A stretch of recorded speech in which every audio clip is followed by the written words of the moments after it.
Welcome to the Canarian International Meeting of Alcoholics Anonymous. My name is Mossy, and I am an Alcoholics Ever and is your secretary today. Could you please join me for a moment's silence to remember the still suffering alcoholic, both inside and outside the rooms? And Jane, if you'd like to read the preamble. Hi, my name is Jane and I am an alcoholic, and I'm grateful for being here. Alcoholics Anonymous is a fellowship of men and women who share their experience, strength and hope with each other, that they may solve their common problem and help others to recover from alcoholism. The only requirement for membership is an honest desire to stop drinking. There are no dues or fees for AA membership. We are self-supporting through our own contributions.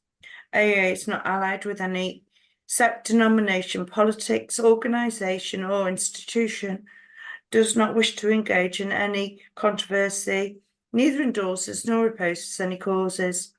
Our primary purpose is to stay sober and help other alcoholics to achieve sobriety. Thank you for Mossy for letting me do service.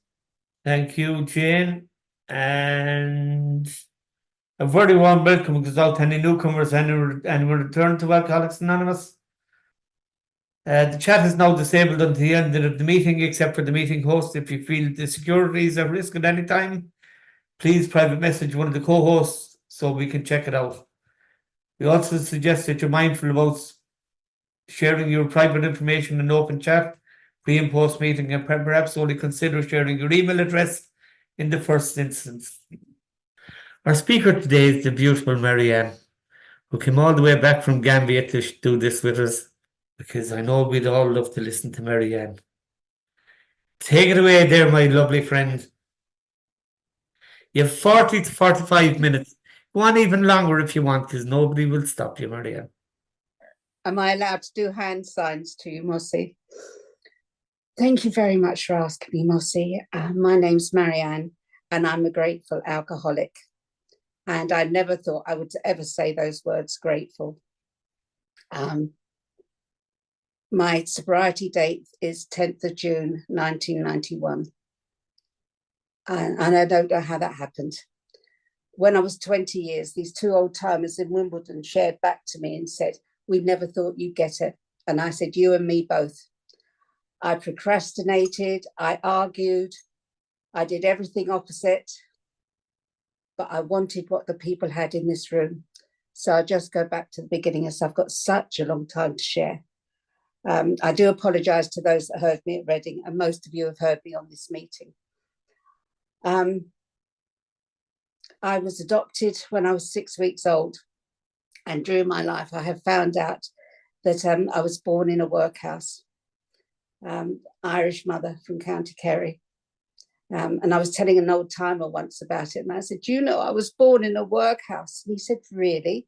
Tell me about it." And I said, "I don't know, I was a baby." And he said, "Exactly, just move on, just cut the cord, move on." And that was such good advice, because I could be such a drama queen, and I could have made that, you know, a life story and drunk on that for months and months, etc. But I was adopted by two people, obviously my mum and dad, who were lovely, lovely people. And I think in those days you had to tell people or children that they were adopted. So I knew when I was 5 or 6 years old. And they also told me, before me, they tried to adopt a little boy, but he was very sick and had water on the brain, and they took him back. And that stuck with me. And I just knew I had to be a good girl, because otherwise they may take me back. And that sounds really sad, but it was just what I thought as a child. And I tried to be a good girl. And everything I did, I was a great perfectionist. I loved dancing, and my mum and dad put me in dancing school. And one of my exams, I only got highly commended instead of honours, and I pressed the F button. And I did a lot of that in my life, press the F button. If it wasn't good enough, I just would move on to do something else. And I did modelling in Wimbledon, and I did dancing at the Town Hall and Wimbledon Theatre. And that one thing, it wasn't good enough, so I just dropped it all. And my parents didn't really drink. We had a sideboard, and my dad would sort of have the bottle of sherry and gin and tonic at Christmas sort of thing. But as he succeeded he was in the motor trade. As he got promotions, he would drink, sort of, go to the pub, stay after work a bit. When I was about 13, I came home from school and my mum said, "Your dad's got a mistress, do something." And I was 13 and I challenged him, and I knew the woman. And I always said I didn't mind him having a mistress, but she had alopecia, poor woman, and she had hairy legs. And it wasn't good enough for me. I always had this thing, everything had to be perfect. It just had to look right. And my childhood, my teenage years changed. I became the controller. I looked after my mother, and my mum's mum died when she was 13. So she did her best to be a mother, but she didn't really have all the skills and boundaries, etc. And she was great at giving me money, and then, that would work. And then we'd have another round, she'd give me money, and I'd talk to my dad to get him to stay. And so alcohol really wasn't a thing then at all. And my dad's mistress had a child, and the rows got too much. And my dad played golf, or knew the doctor very well, and he knew what was going on in the family. And I was given Valium and amoxicillin, I think some sleeping tablets. So I had tablets at a young age, and I just couldn't stand it. So I did the geographics. So I was 19 and I went to live in America as a children's nanny. And at that stage, I couldn't stand children. But I worked for these millionaires in Denver. And you couldn't drink there. You couldn't drink in a bar till you were 21. And I think that could have saved a little bit. And I had a really, it was a fantastic life. We rode, we swam. They had a house in the mountains, but there was just, like the hole in the donut. There was something missing. I was always looking for something to fix me. The new man, or if she got a new Mercedes, I wanted to drive the new Mercedes. I always wanted better and better. And I was always searching for something and I didn't know what. So I came home when I was 22, and on the conditions my dad didn't leave my mum, such a controller. And he died when I was 24. And my dad was my best friend. And it was just, and I was left with this woman. My mum hadn't even got a bank account. So I sort of took over, etc. So when I came home from the States, I got a job in a pub and met these fantastic girls, great boozers. And we had a great time. I just loved it. We used to go to the pub before we started work in a pub. We had the Merry Down Cider. Then we'd all go off to our different pubs. Then we'd meet up and we'd go up to the Bunny Club in town. It was fun. It was fun. I'd got a mini car and I reversed it into the lamppost. And, we thought that was funny, looking back on it. And that's where my drinking started. And sort of in my 20s, I was working for a guy. And I had an affair with him because I hated shorthand typing. So I thought if I had an affair with him, it would prolong the long lunches. And he was a nice man. And he had a nice wife. And he went home to her at 9 o'clock at night. And that's the first time I bought a bottle of wine and took it home. And that's when my drinking changed completely. And for some reason, I phoned AA. And I don't know why. And I phoned AA. And they told me where these meetings were, and there weren't so many in those days. And I drove there, and my hair was blow dried, had makeup on. And I went in, and there was a lovely man called Van, who was about 21 years sober. And he said to me, "You don't want to be an alcoholic, do you?" And I said, No, of course not. The worst thing in the world.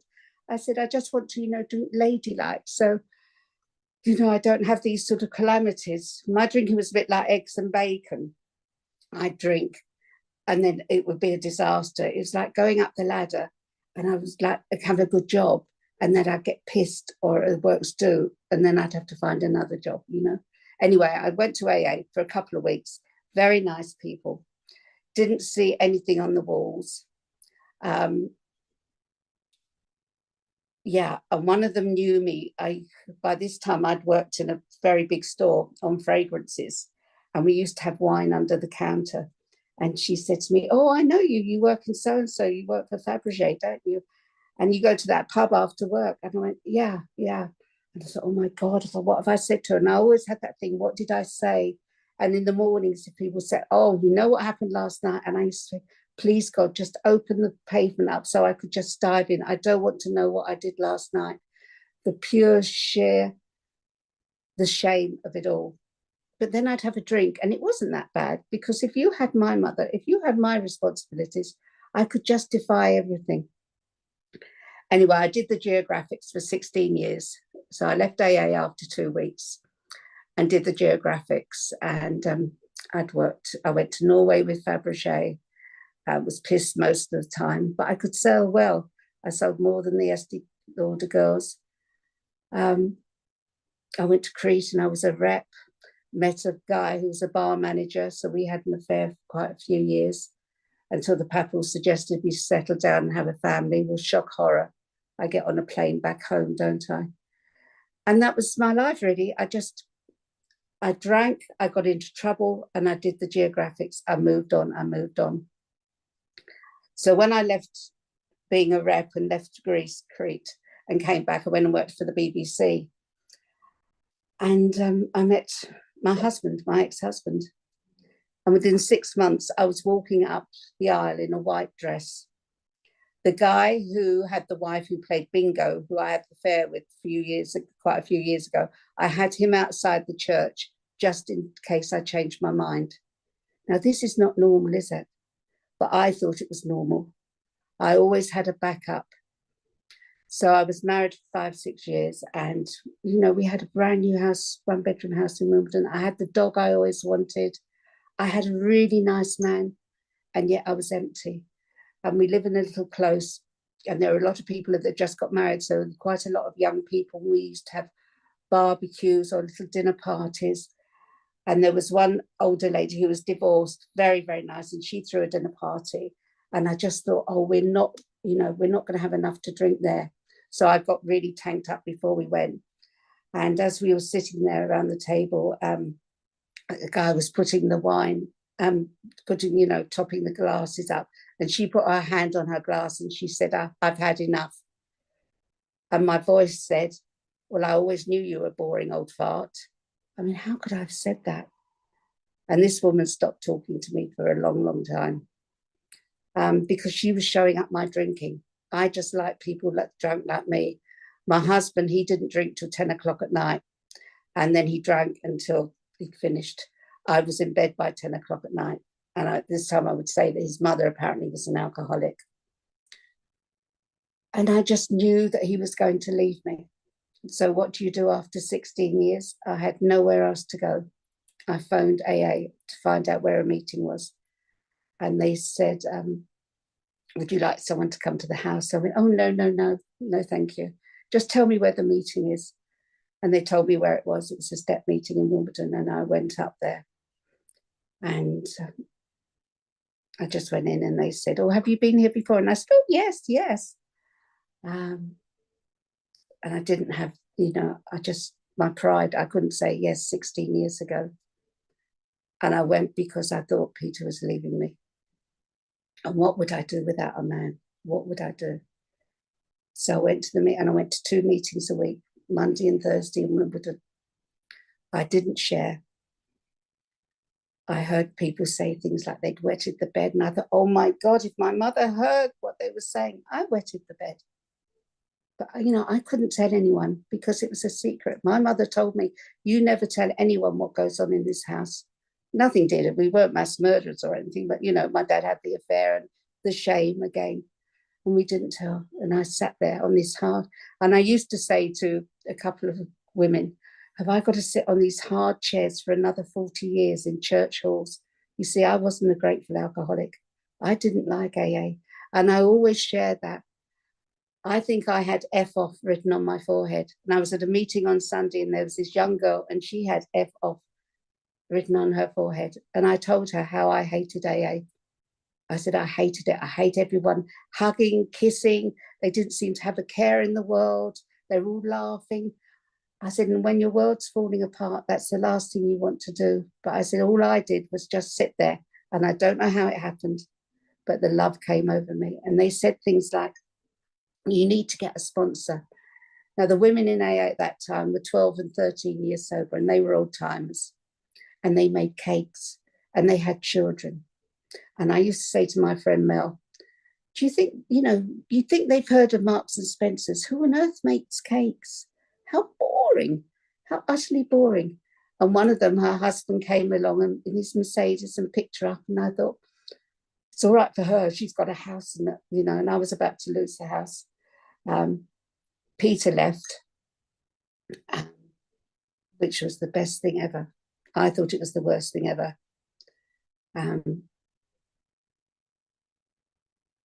Yeah, and I kept the dog. We'd had a fight and the police came and he went off with the dog but brought the dog back. And I was left with this house and the fear of going back to live with my mother. And it was just the end. But I went, 2 people from AA came back and got me. I drank at that time. So that said, my sobriety date is in June. So I drank for a couple of months and it was the worst ever. It was the worst ever. And I had nowhere else to go. And where I was working, I never turned up and they came knocking at the front door. And I sat underneath my kitchen bar, terrified. I couldn't open the door. The trees were coming in my kitchen window. I was going to write to Network Rail to say, would they come and cut the trees down? Because they were coming into my kitchen. I was hallucinating. And the day before my sobriety birthday, I laid on the kitchen floor and fluid came out both ends of me. And I said, please, God, help me. And I went to my kitchen cupboard and I got the vodka out and I threw it down the drain. And it was the first time in my life I'd ever thrown alcohol away. I was so sick and tired of being sick and tired. And in those days, there were 10 of us that all lived around this area. So you could have an AA meeting just down the road. So the woman just a few doors away. I went and knocked at her door and I said, I need to go to a meeting. And she took me to a meeting. And I still hated AA. I looked at you and I thought, well, you've got a husband. I looked at all the differences, you see. I didn't look at the similarities. And it's like, please don't have me. And they said, get a sponsor. Well, how could I get a sponsor? I hadn't got children. I didn't make cakes and I didn't identify with any of you. And there was a guy that came to, I'd seen him around. I heard he just retired. He was 65.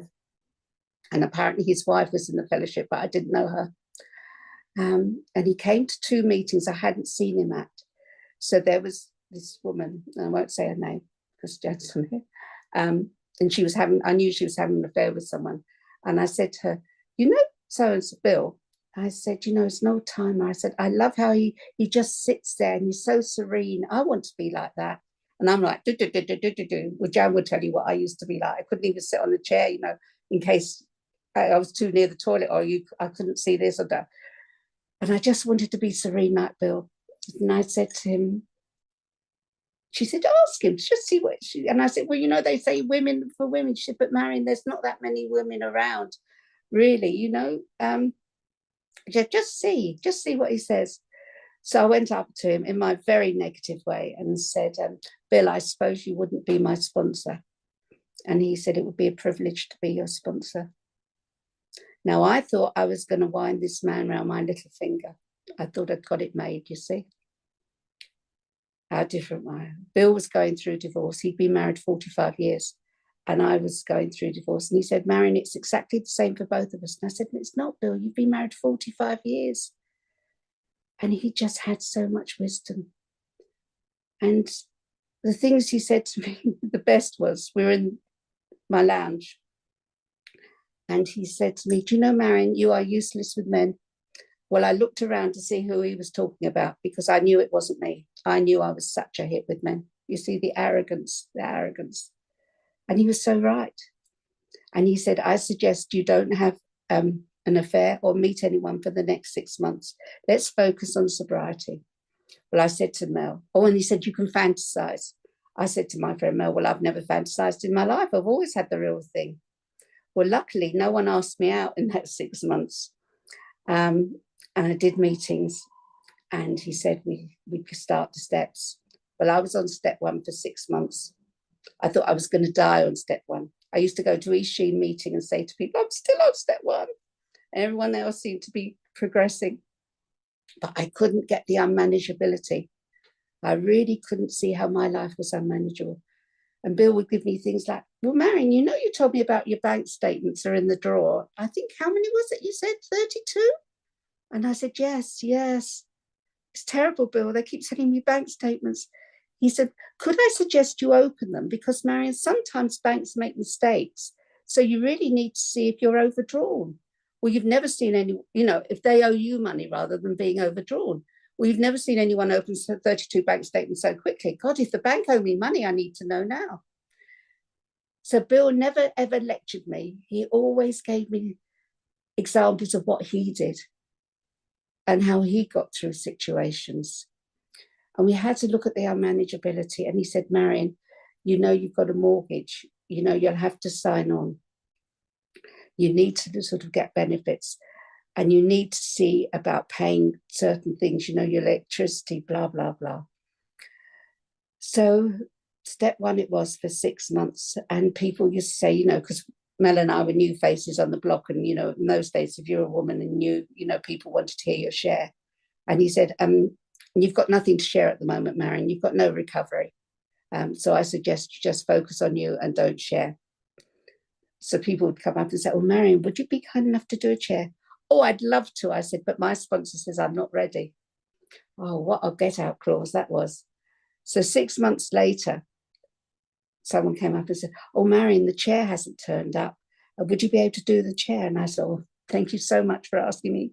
But, you know, my sponsor says I'm not ready. And a man behind me happened to be Bill. And he said, I think you're ready. I think you're ready. Bill used to say things to me like, when you get a bit more humility and not so arrogant, we will get on better. And this is the man I thought I could wind around my little finger. And he was so true. Well, I thought I'm going to, and by this time I'd found my voice. So I was sharing in meetings. And I sat at Inner Park Road one Sunday night and I said, and my sponsor said, blah, blah, blah.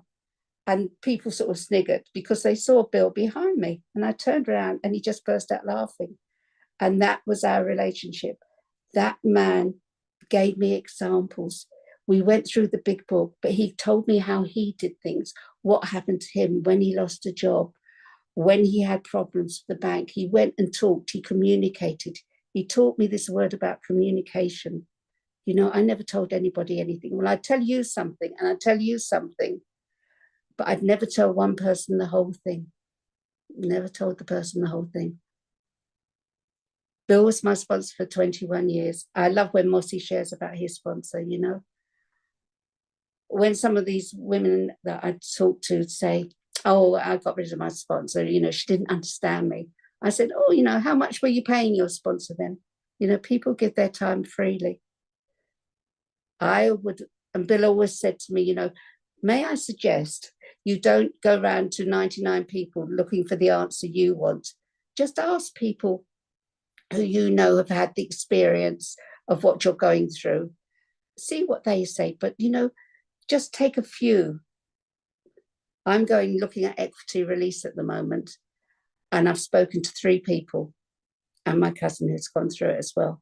I hate it because this is adult stuff for me, grown-up stuff, and I don't like doing grown-up stuff. But I haven't gone round to everybody. I've just gone to these 3 people. And at the moment, it's looking good. I'm having to do like a Zoom meeting with this man. And I just want the money in my bank now. I don't want to do all this paperwork and solicitors. Oh, it's so fearful. But, you know, one foot in front of the other.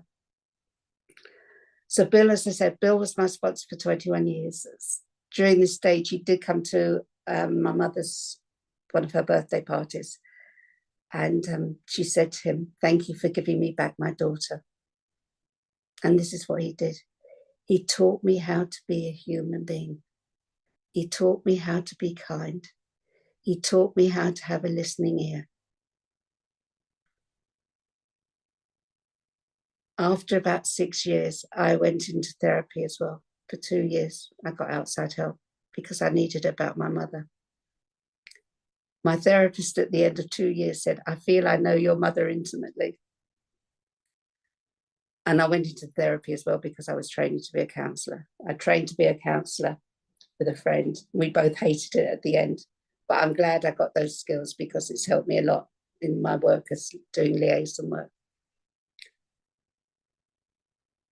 And just slowly the years, the days, the months pass over, and it hasn't always been easy. It hasn't always been easy, but it was nothing like when I found myself in Cardboard City at Waterloo, waking up on a concrete floor with other homeless people. I wasn't homeless. I had a house in Wimbledon, but that's where I took myself because I saw them drinking. They had a big sign up, we do not pay poll tax. I thought, oh, this sounds fun. Completely crazy. Completely crazy. And I've always gone to meetings. I've always done service because Bill always went to meetings. Bill always did service. When he was even really sick, we went over once an hour, and I went over to Croydon, and he was still at a meeting, 21 years, Bill was in hospital, and Tracy, she was a goody sponsee, she'd do like the readings and do all the writings, and Bill always used to say to me, take a pen and paper to bed in case you think of anything, but she did things like that. I was like, oh, for God's sake, I told Bill to stop winking at the nurses, and she read the big book to him, and Bill passed the next day. That man saved my life. He was an earth angel. His sponsor was a female, great character. And she said to me, you better come under my wing now, Marianne. We can't have you floating around now, Bill's died. And Joy says amazing things. AA is not for financing or romancing. She said, now come along, Marianne. You don't know if you're Arthur or Martha today. Make up your mind. And she'd say these things constantly. One of Jan's sponsors, was very, very ill, and she was in a hospice. And my friend Mel, it was her sponsor as well. So Mel and I went and collected Joy, and we took her over to the hospice.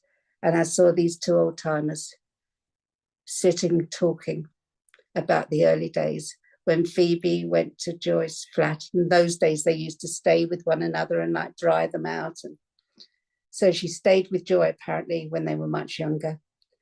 And Joy sort of fed her and made sure she had a shower.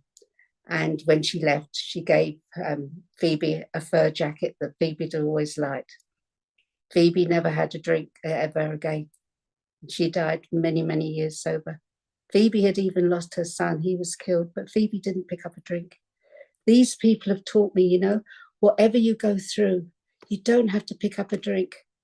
There was a guy in Richmond that always told the story. There was an old timer, and he went home, and there was fire engines, and his house was all cordoned off, and his daughter and 2 grandchildren died in a fire, but he didn't drink. 6 months later, his shoelace snapped, and he picked up a drink. And I get the meaning of that story because it's not the big things, it's the little things. I often say when I do something wrong, and I hate step 10s, but when I've done something, or my mouth, as Mossy knows, my favorite prayer is, God, please put your arm around my shoulder and your other hand over my mouth. But when I say things, or I do not act right, it's a bit like a grain of sand in my shoe. It just irritates. And I walk, and I really need to get that sand out. And I walk a bit further, and it's really making my foot sore. And I walk a bit further, and then I can't stand the pain.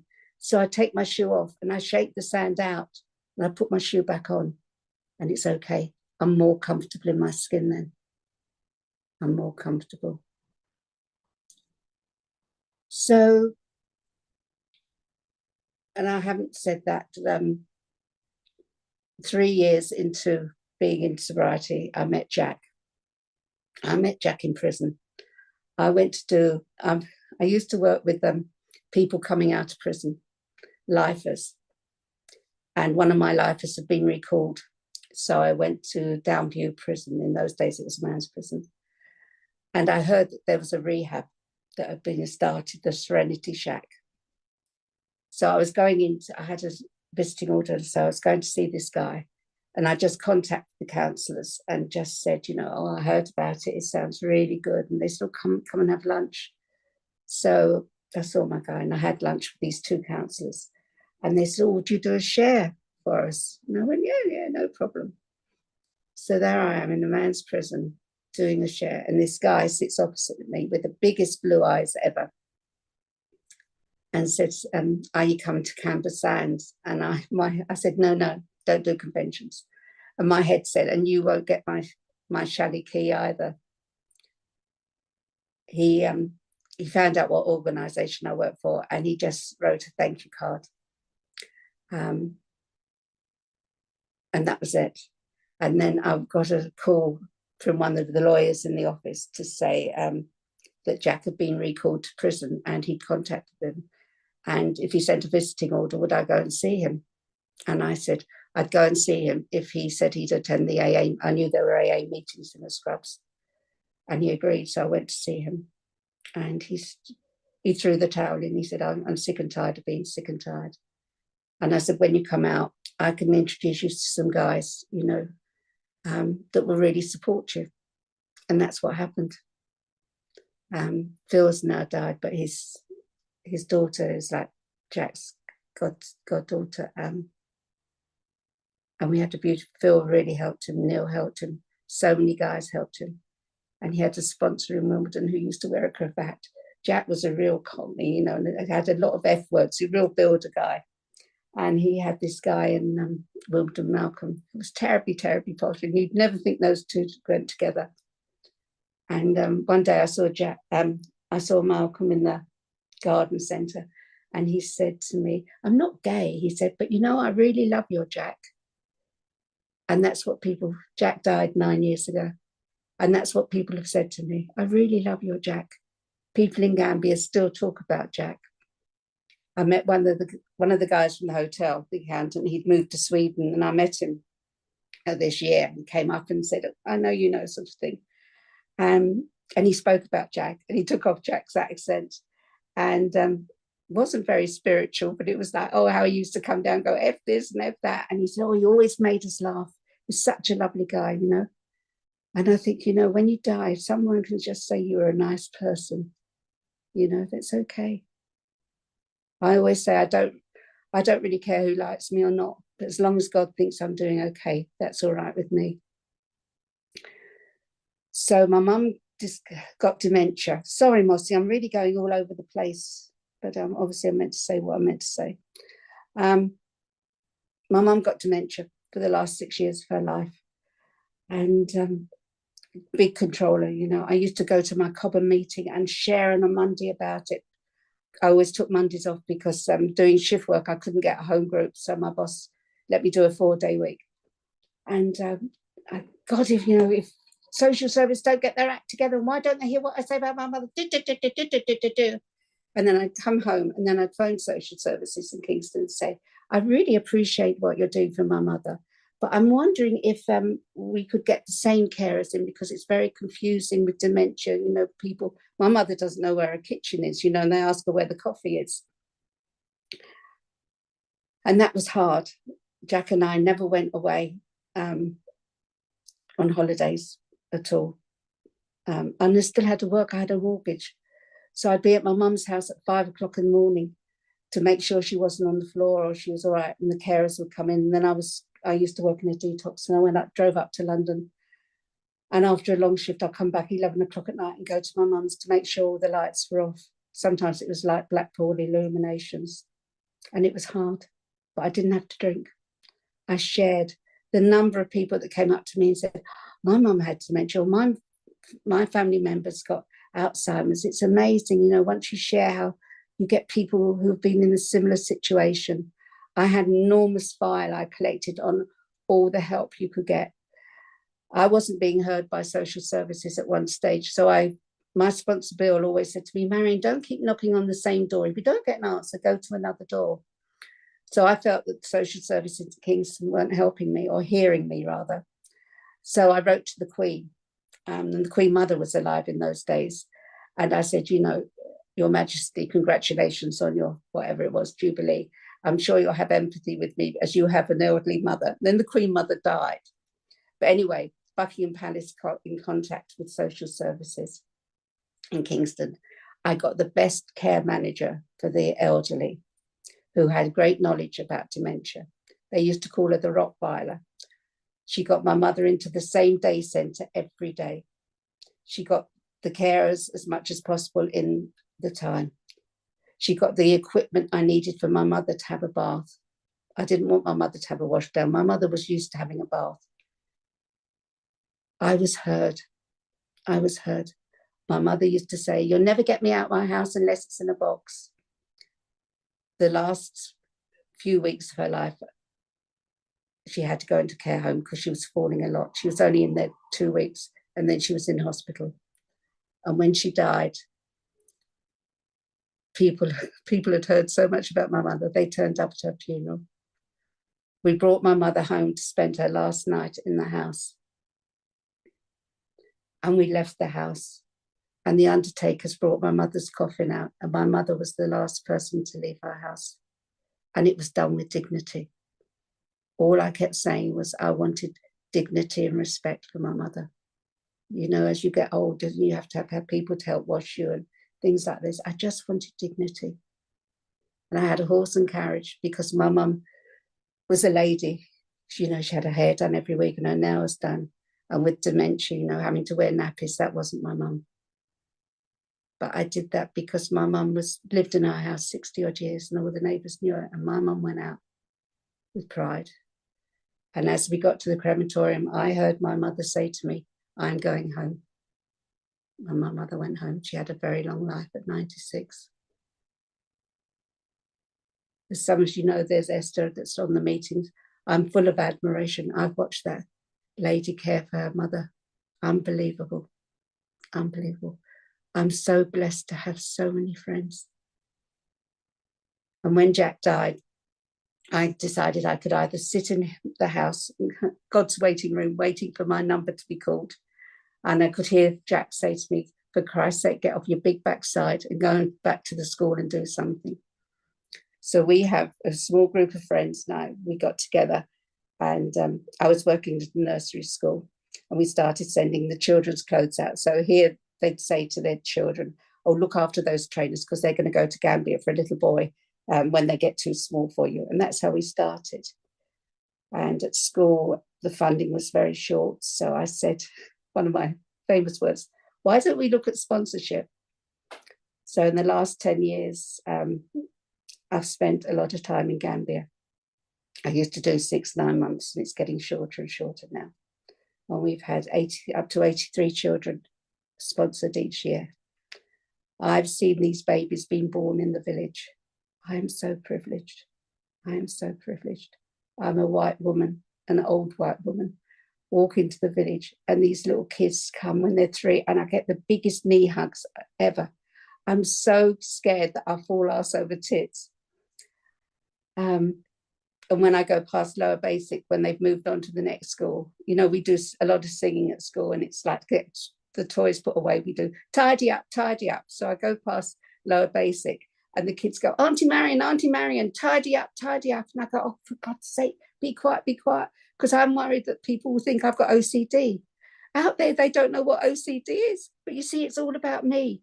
I can easily go in about me. I had a friend that called her little girl Mimi because she said if she grows up to be an alcoholic, at least the name will suit her.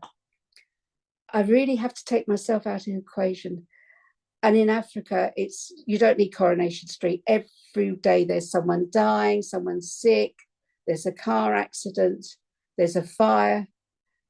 You don't have time, or I don't have time to get my emotions in order, Last year, Sehu's mother was so sick, and I just got her to hospital, and she looked like death. And the head teacher phoned me up the next morning and said, can you go to the compound? I've got to go and get Sehu's mother's body with the brother. She died early hours this morning. So I went and I sat with Sehu, waiting for the mother's body to come back. And he was, 4 years old then? This little boy sitting on my lap. I go to school the next day and Sehu's in school. And I'm going, his mother died yesterday. What's he doing in school? And they go, Marianne, this is Africa. This is Africa. It's a different culture. But they have something I don't have. They have inborn gratitude, inborn acceptance. And they just accept, you know. They accept that they haven't got money for medication. Kaber's grandmother had broken her arm. And I said, you know, have you got paracetamol? Marianne, I have nothing. It hurts, you know. It's, yeah. It's a different world and it's very hard to understand. I know one day they were talking about water on here, bottled water, and I happened to say, well, some of the women here go to a well, you know. I'm grateful when I come home for my washing machine. I'm grateful when I come home for my water. I am grateful for electricity. I'm grateful that I have a car to drive here. But they're all the material things, you know. And what I am most grateful for is when I came home and there was COVID. And I always put my meetings in when I come home. I, you know, get them in the bank because Bill told me to do this. And they told me that meetings were closing down. I went, because it's all about me again. What about the meetings? I need to get them in again because, you know, all about me. And someone said to me, there's a good meeting in the morning. It's every morning, Marianne. I think it's about 8:30. And they gave me the code and I came on. And I told you, you know, I was grateful for electricity. I was grateful for water. And then I got to know Mossy. And I got to know Mick the ferret, you know. And we were on every morning during COVID. Gino used to be on. Gino loved COVID, didn't he? Because he decorated his whole house. And I got to know these people. And then we had Reading. And it's like we knew one another. And we were there when Jim's wife was sick and she died. You know, we knew one another for 2 years and we hadn't actually hugged one another. And we went to Reading and we hugged one another. And I was amazed at how tall people are because I'm about 5'1.5". And it was, you know, that was such a blessing. It really was. And I've come on most mornings. I do face-to-face meetings now.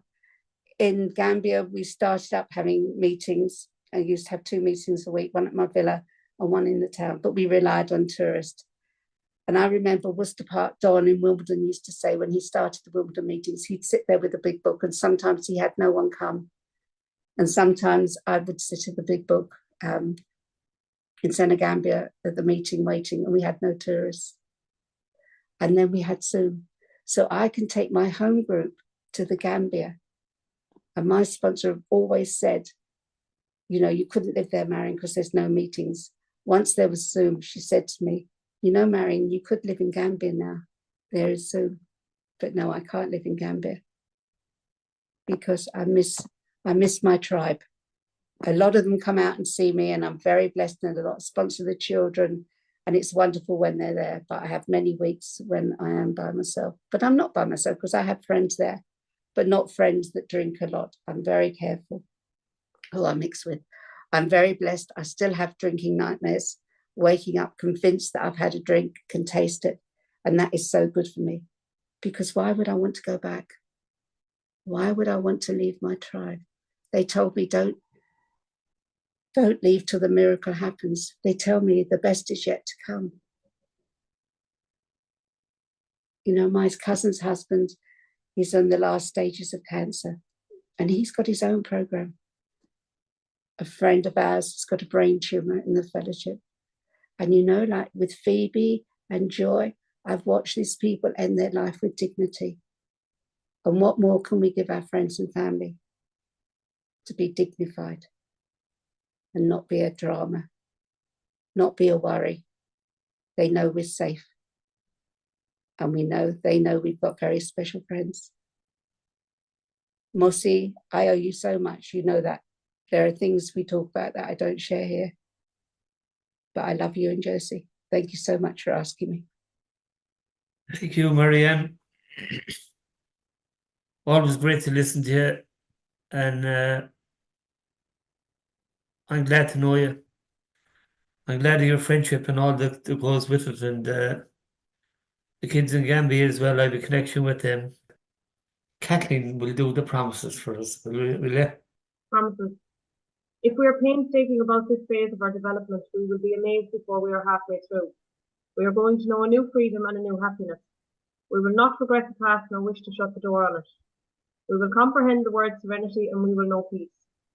No matter how far down the scale we have gone, we will see how our experience can benefit others. That feeling of uselessness and self-pity will disappear. We will lose interest in selfish things and gain interest in our fellows. Self-seeking will slip away. Our whole attitude and outlook upon life will change. Fear of people and of economic insecurity will leave us. We will intuitively know how to handle situations which used to baffle us. We will suddenly realize that God is doing for us what we could not do for ourselves. Are these extravagant promises? We think not. They are being fulfilled among us, sometimes quickly, sometimes slowly. They will always materialize if we work for them. Thanks, Kathleen. Do you want to lead us out with the friendly prayer, Marianne? Okay, please join me in the serenity prayer, saying, God, you do or do not understand. God, God, grant me the Serenity. serenity accept the things I To accept the things I cannot change, courage to change the things we can, things I and can, wisdom to know the difference. to know the difference. Keep coming back. Thank you. Thanks, Maya.